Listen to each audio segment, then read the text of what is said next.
Hi, pre-calc. We are going to do notes for 5.3. Ooh, no. 5.4 day 2. 5.4 day 2. So here we go. We are on page 8. Now we know the trig functions when given a point. We can also predict the signs of the trig function. The signs, S-I-G-N-S, the signs of the trig functions if we know the quadrant of the terminal side. So you got to fit that into that line. Quadrant of, should have maybe made that longer, sorry. Quadrant of terminal side. But how do we find the trig functions when given an angle? So the answer is that it depends on the type of angle. There's two different types we're going to do here. One is a quadrantal angle, and that is when the terminal side is actually on an axis and there's no reference angle here. And the other type is when it's a non-quadrantal angle. And then for those, we have a theta reference of a specific angle.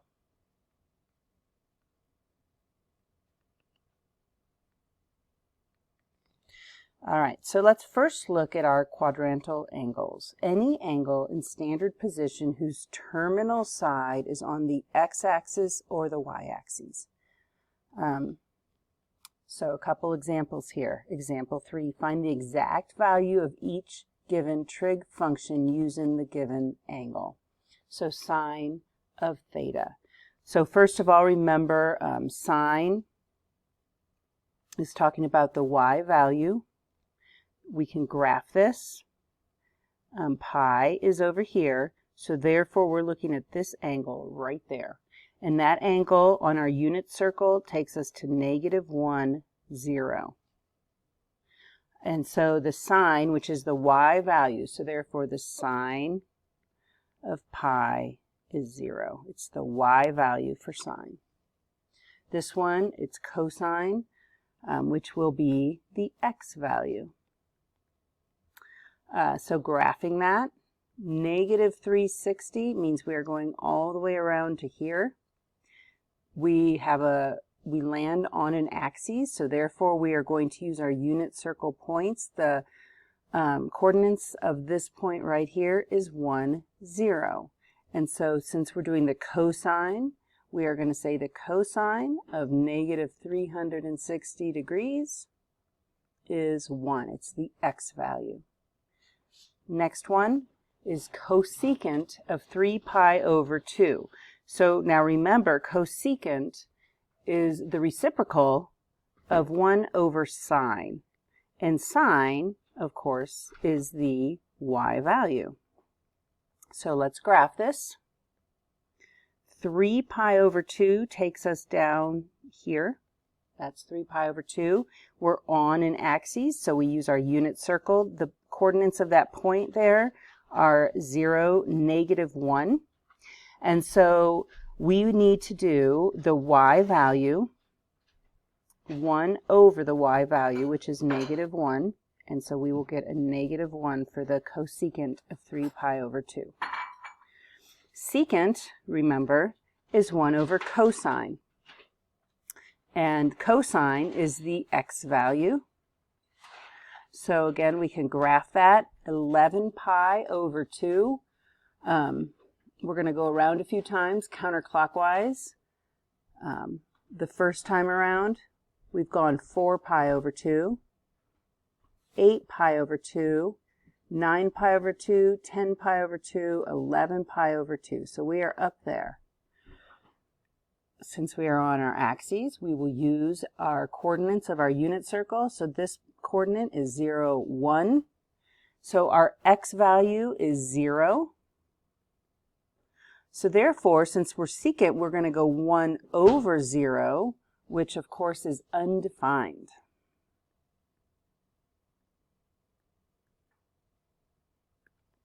Remember that you cannot divide by 0, so sometimes tangent and reciprocals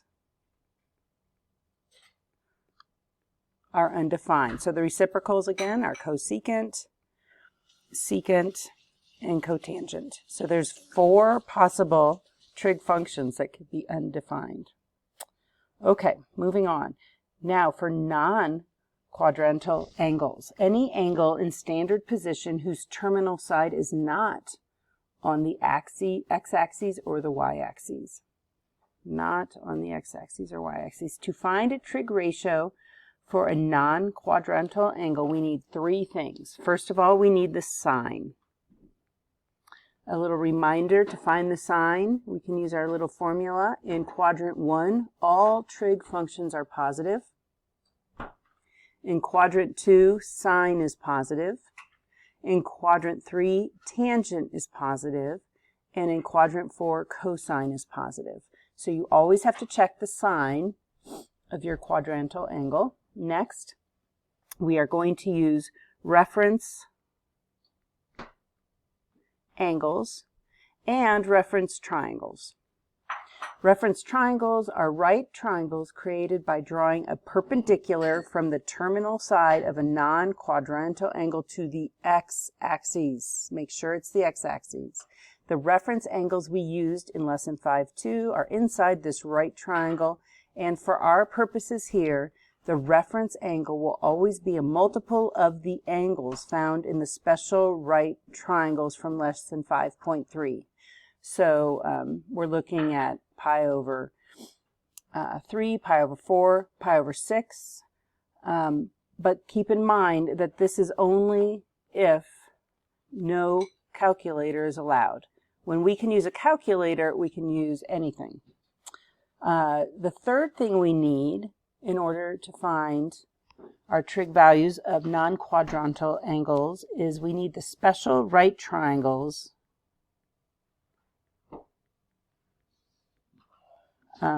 ratios.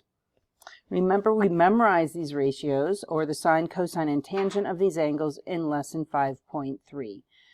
So we have, just a quick reminder, if we have a 30, 60, 90 triangle, that means that we have a 30-degree angle is pi over 6, a 68-degree angle is pi over 3, and a 90 is pi over 2.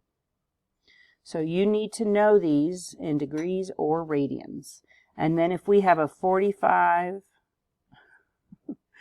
45, 90 triangle, we have a pi over 4 is 45, pi over 4, pi over 2. All right, moving on then. Example 4. Draw the given angle and list the quadrant in which it lies. List the measure of theta reference, then evaluate the trig value. So the first thing I want to do here, and this is what I encourage you to do on your homework, on your quizzes, on your tests, is first sketch out those special right triangles. So this is my 30, 60, so this would be my 30-degree angle, or pi over 6. This is my 60-degree angle, or pi over 3. And in my 30, 60, 90, I have 1, 2, radical 3. 2 is my radius, or my hypotenuse. Then I come over here and I have a 45. So 45 is pi over 4 in radians, and that is 1, 1, radical 2. And again, radical 2 would be my radius or my hypotenuse, depending on how we're using it. So we come down here to example, or to cosecant of negative 60. So the first thing we want to do is put that on our coordinate plane. Negative 60 means I'm going like this, and we're talking about this angle right here. So we have 3 things we need to find out. The first thing, let's find out the sine. So we're down here All right. And for this coordinate right here, x is positive, y is negative. We know, and we can draw our right triangle right there. Okay. And we know our theta reference here is 60 degrees. So therefore, here's my 60-degree angle.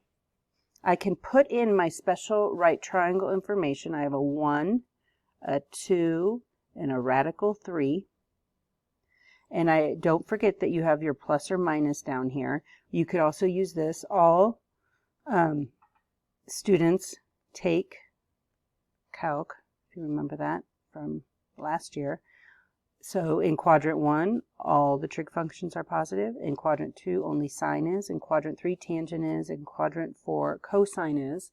In this case, we're looking at cosecant, which of course is 1 over sine.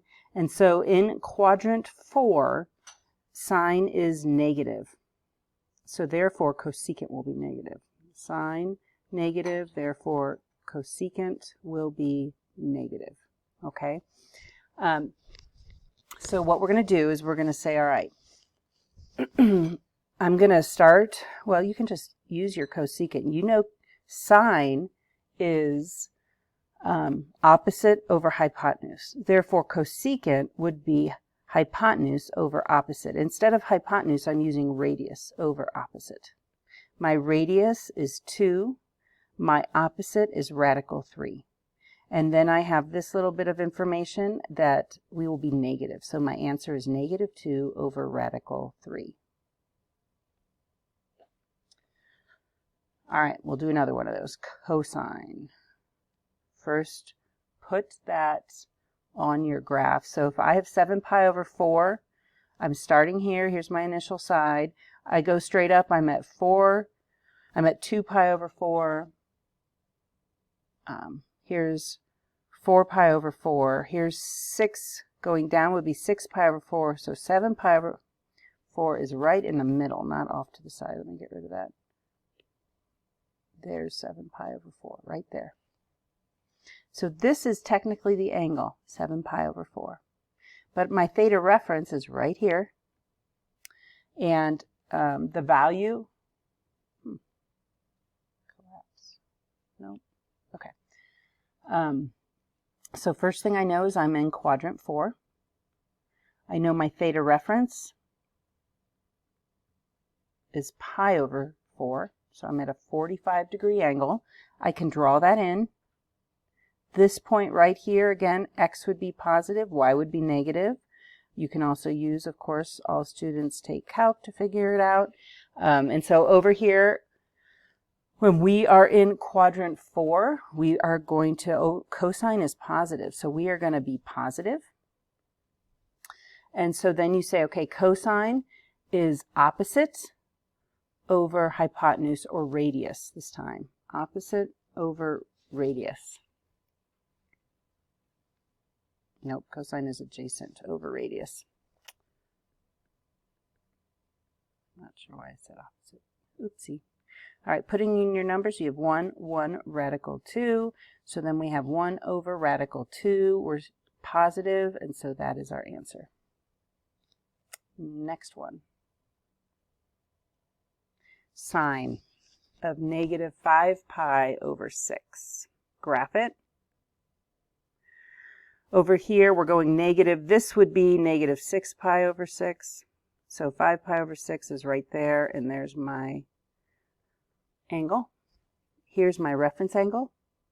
And the value of that reference angle would be pi over 6. So theta reference is pi over 6. Remember, your reference angles are always positive. And that is a 30-degree angle. I can draw in my special right triangle. And I have 1, 2, radical 3.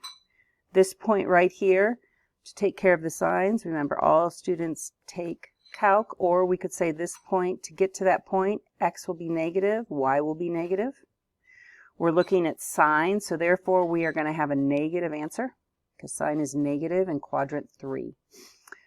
So finally, for sine, we have opposite over hypotenuse or radius here. So opposite is 1, radius is 2. We have 1/2, but it's negative, so we have negative 1/2. Next one, tangent of 120. Well, this is 180, so 120 is going to be like here. There's our angle, here's our reference angle. We drop it down. If this is 120, then reference angle, theta reference, is 60 degrees. We are in quadrant 2. In quadrant 2, all students take calc, only sine is positive, therefore the tangent will be negative.